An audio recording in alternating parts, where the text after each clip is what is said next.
आखिर क्यों चीन मुसलमानों के लिए खतरा बनता जा रहा है? क्यों चीन मुसलमानों को नफरत की नजर से देखता है? यूनाइटेड नेशन की रिपोर्ट ने चीन के अत्याचारों को लेकर क्या खुलासा किया है? कौन है उइगर मुस्लिम्स और क्या है उनकी सच्चाई? अगर आप भी जानना चाहते हैं इन सवालों के जवाब तो वीडियो के लास्ट तक बने रहें। दोस्तों, एक तरफ जहां चीन अपने आप को दुनिया का सबसे पावरफुल देश बनाने की सोच में लगा रहता है, आए दिन न जाने कितने मजलूम देशों को कर्जा देकर उन्हें अपने जाल में फंसाता है, आज उसी चीन ने इंसानियत की भी सारी हदें पार कर दी हैं। चीन हमेशा से अपने पड़ोसी देशों के लिए तो सरदर्द रहा ही है, साथ ही अब ये उइगर मुस्लिम लोगों के लिए भी खतरा बनता जा रहा है। उन पर इस कदर जुल्म कर रहा है कि उइगर मुस्लिम खुद सांस भी नहीं ले पा रहे हैं। इतना ही नहीं, चीन की तरफ से इन मुस्लिम्स के अलावा जातीय अल्पसंख्यकों पर अत्याचार करने की खबरें भी अक्सर सुर्खियों में रहती हैं। चीन में उइगर मुस्लिमों के साथ भेदभाव और मारपीट आज दुनिया को सोचने पर मजबूर कर रही है। कई मीडिया रिपोर्ट्स में इस बात का जिक्र किया गया है कि चीन में उइगर मुसलमानों की जिंदगी बद से बदतर है, पर सवाल ये उठता है कि आखिर कौन है ये उइगर मुस्लिम और क्यों चीन इन पर जुल्म करता है? आखिर कौन है ओमीर बेकाली जिन्हें चीन की अत्याचारों को सहना पड़ रहा है? इन्हीं सब सवालों के जवाब जानने के लिए वीडियो को लाइक करके, शेयर करके चैनल को सब्सक्राइब कर लीजिए। दोस्तों, ओमीर बेकाली उइगर मुस्लिम समुदाय से ताल्लुक रखते हैं और ये एक ट्रैवल एजेंसी चलाते हैं। उन्हें मार्च 2017 में चीन के द्वारा गिरफ्तार कर लिया गया। उन पर यह आरोप था कि वो ट्रैवल एजेंसी के जरिए गैर कानूनी तौर पर लोगों को चीन से बाहर भेजते हैं, जबकि सालों पहले बेकाली चीन की नागरिकता छोड़कर कजाकिस्तान के सिटीजन बन चुके थे। लेकिन फिर भी उनसे पूछताछ किए बिना कोई पुख्ता सबूत के चीन के पुलिस ने उन्हें गिरफ्तार कर लिया। हैरान करने वाली बात यह थी कि उनकी गिरफ्तारी को ना ही किसी पुलिस रिकॉर्ड में दर्ज किया गया और ना ही बेकाली को कोर्ट में पेश किया गया। यहां तक कि उन्हें उनके परिवार और वकील तक से मिलने नहीं दिया गया, बल्कि उन्हें एक ऐसी जगह पर ले जाया गया जहां उनके अलावा कोई नहीं था। उन्हें काफी टॉर्चर किया गया।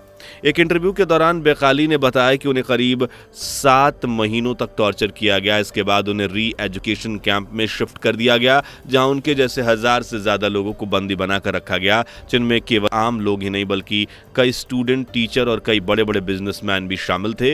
लेकिन इन 1000 लोग भीड़ में जो एक चीज समान थी वो था इनका धर्म, यानी कि ये सभी मुसलमान थे। जी हाँ, ये सभी इस्लाम धर्म से बिलोंग करते थे। आपको बता दें कि इन्हीं लोगों को चीन में उइगर मुस्लिम्स कहा जाता है, जो कि असल में अल्पसंख्यक तुर्क समुदाय से संबंध रखते हैं। माना जाता है कि ये मूल रूप से मध्य और पूर्व एशिया के रहने वाले लोग हैं। बता दें कि ये तुर्क समुदाय के उइगर मुसलमानों की सबसे ज्यादा आबादी चीन के शयांग कंट्री में बसी हुई है, यानी कि कंट्री में उइगर मुस्लिमों की संख्या सबसे ज्यादा है। इन्हीं मुस्लिमों को चीन जबरन री एजुकेशन के नाम पर बंदी बनाकर रखता है और उन पर जुल्म करता है, उनसे बंधुआ मजदूर की तरह मजदूरी कराता है। लेकिन क्यों? इसकी वजह है शायांग कंट्री। दोस्तों, चीन की जो शायांग कंट्री है, अगर हम उसे भौगोलिक रूप से देखें तो ये चीन का सबसे बड़ा रीजन है, जिसकी सीमा 8 देशों से लगती है: मंगोलिया, रूस, कजाकिस्तान, किर्गिस्तान, अफगानिस्तान, पाकिस्तान और भारत के साथ ये कंट्री अपना बॉर्डर शेयर करती है। यहाँ की आबादी एक बड़ा हिस्सा तुर्की मुस्लिम्स का है, जिन्हें उइगर मुस्लिम कहकर पुकारा जाता है। बता दें कि चीन में मुसलमानों की संख्या लगभग 2 करोड़ के आसपास है और इस रीजन का सबसे बड़ा शहर काशागर है, जो कजाकिस्तान की सरहद के साथ लगा हुआ है। असल में तिब्बत की तरह शायांग भी एक ऐसा क्षेत्र है जिस पर चीन का कब्जा है, और जब से चीन ने इस पर अपना कब्जा किया है तभी से शायांग में रहने वाले उइगर मुसलमानों और चीन के बीच संघर्ष चलता आ रहा है। हालांकि 20वीं सदी की शुरुआत में उइगर मुसलमानों ने शायांग को आज़ाद क्षेत्र घोषित कर दिया था, लेकिन बाद में चीन ने इस पर फिर से अपना कब्जा जमा लिया और 1949 में पीपल्स रिपब्लिक ऑफ चाइना की स्थापना के बाद चीन ने शायांग के लोगों की आबादी को उनकी भाषा, इतिहास और परंपरा के आधार पर 56 समूहों में बांट दिया। इनमें से 10 समुदायों को अब मुस्लिम अल्पसंख्यकों के तौर पर जाना जाता है, जिनमें उइगर समुदाय भी शामिल है। जब रिपब्लिक चीन की स्थापना हुई तो एक साल तक तो मुस्लिमों को धार्मिक आजादी दी गई, लेकिन 1966 से 1969 के बीच हुई एक क्रांति के दौरान मस्जिदों को गिराया जाने लगा, मुस्लिमों को हज जाने से रोका जाने लगा और सभी तरह के धार्मिक मान्यताओं पर चीन ने बैन लगा दिया। जिसके बाद उइगर मुस्लिमों ने भी चीन के अगेंस्ट अपनी आवाज उठाना शुरू कर दी, इसके खिलाफ एक मुहिम छेड़ दी, लेकिन चीन पर इसकी मुहिम का कोई असर नहीं हुआ, बल्कि उसने साल 1990 तक उइगर मुसलमानों को दबाने की पूरी कोशिश की, यहां तक कि उन्हें अपनी भाषा बदलने के लिए भी टॉर्चर किया गया, उनकी मस्जिदों, उनके धार्मिक ग्रंथों तक को नष्ट कर दिया गया। अपनी मस्जिदों और अपनी पवित्र किताब को इस तरह नष्ट होता देखकर उइगर मुस्लिमों का भी खून खौल उठा और उन्होंने 1990 में चीन के खिलाफ प्रदर्शन करना शुरू कर दिया, जिसका नतीजा ये हुआ कि उइगर मुस्लिमों के जिन लीडर्स ने चीन के खिलाफ अपनी आवाज उठाने की कोशिश की, उन्हें मार दिया गया। दरअसल चीन का कहना है कि उइगर मुस्लिम्स अल-कायदा के समर्थक हैं और इन्हीं की वजह से 9/11 हमला भी हुआ था, जबकि चीन के पास इस बात का कोई पुख्ता सबूत नहीं है। लेकिन चीन के ऐसा कहने के बाद चीनी हान समुदाय, जो कि शयांग कंट्री में ही रहता, उनकी नफरत उइगर मुस्लिमों के लिए बढ़ती चली गई और इसका नतीजा ये हुआ कि साल 2009 में इन दोनों समुदायों के बीच जंग छिड़ गई, जिसमें 197 लोगों को अपनी जान गंवानी पड़ी और इसका इल्जाम भी चीन ने उइगर मुसलमानों के सर ही थोप दिया। असल में चीन ने शयांग कंट्री में काफी मात्रा में इन्वेस्ट कर रखा है, जिसके चलते वहां मिलिट्री और चीन के हान समुदाय की आबादी बढ़ना शुरू हो गई है और वहीं उइगर मुसलमानों का यह भी इल्जाम है कि इस इन्वेस्टमेंट के चलते चीन जबरदस्ती उनकी जमीन पर अपना कब्जा कर रहा है और वो अब चीन से अलग होना चाहता है, लेकिन चीन कभी ऐसा होने नहीं देगा। इसलिए उइगर मुस्लिम जब भी किसी चीनी कानून का विरोध करते हैं तो उन्हें कुचलने की कोशिश की जाती है। वहीं इसके अलावा भी इसके पिछले कई सालों में ऐसी घटनाएं हुई हैं जिसकी वजह से उइगर मुसलमानों और चीन में दरार बढ़ती चली गई। फिर चीन ने अपने असली रंग को दिखाना शुरू कर दिया। चीन ने शयांग में सरकारी पदों पर काम करने वाले उइगर मुसलमानों का रमजान में रोजा रखना बैन रखा है।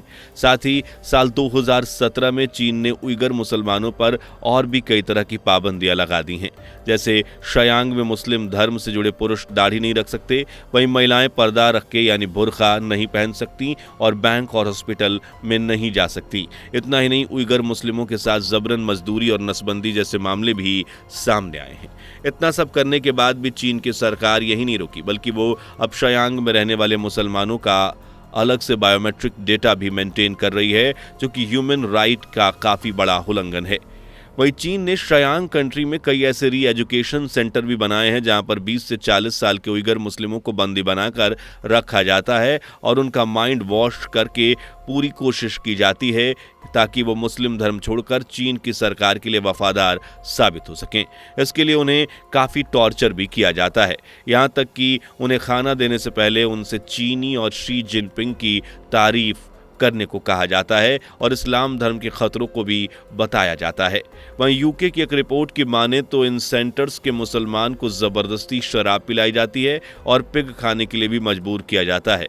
हालांकि चीन इन बातों को लेकर अक्सर पलड़ा झाड़ता रहा है, लेकिन हाल ही में यूनाइटेड नेशन ने एक रिपोर्ट जारी किया और चीन का पर्दाफाश कर दिया। रिपोर्ट में चीन पर मानवाधिकार के गंभीर उल्लंघन का आरोप लगाया गया है। साथ ही रिपोर्ट में यह भी दावा किया गया है कि चीन में उइगर मुसलमानों के साथ अत्याचार किया जा रहा है। जब तक चीन 10 लाख के करीब उइगर मुसलमानों को इन सेंटर्स में जबरदस्ती भर्ती करा चुका है, जहां उनके साथ जेंडर बेस्ड वायलेंस से लेकर सेक्सुअल अब्यूज तक की हिंसा शामिल है।